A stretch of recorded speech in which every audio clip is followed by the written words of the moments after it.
It's something that I take pride in as well. Being able to say that I grew up at the Orpheum is definitely an exceptional experience that I'm aware I should be grateful to have, and I very much am.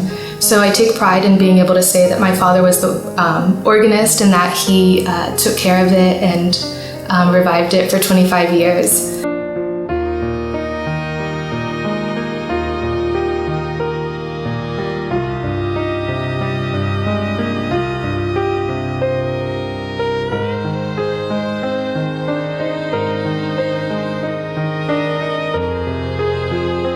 He was always very proud to announce that he was the caretaker of the Wurlitzer and that he got to tinker with it basically at all times. Whenever he had an idea, he could just go in and see if it worked. And when the movies actually played, he would get here several hours early, put on his tux and his white socks, and just kind of hang out in the dressing room downstairs until it was time to rise up from the pit.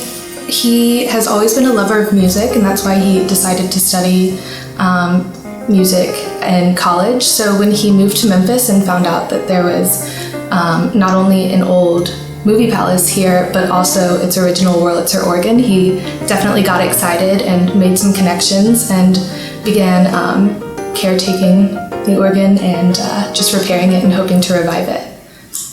Most of the theaters vied for getting Wurlitzers, and indeed in Memphis, 3 of them all had Wurlitzers. We're just fortunate that this one is still in its original configuration, in its original house, on its original orchestra lift. I think his initial reaction to the Save the Wurlitzer program would be sort of a state of mourning for the loss of his labor of love and the relationship that he built with this instrument for over 25 years and trying to revive it. But his second reaction would absolutely be acknowledgement of and admiration of all of the people who have already donated to the program and who are demonstrating that the Wurlitzer is something they value having as a part of their community.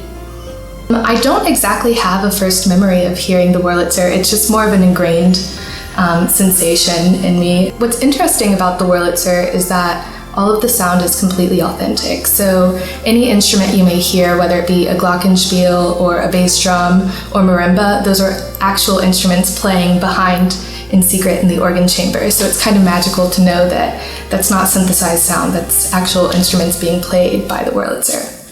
The Wurlitzer is a part of American history and it's a part of American pop culture.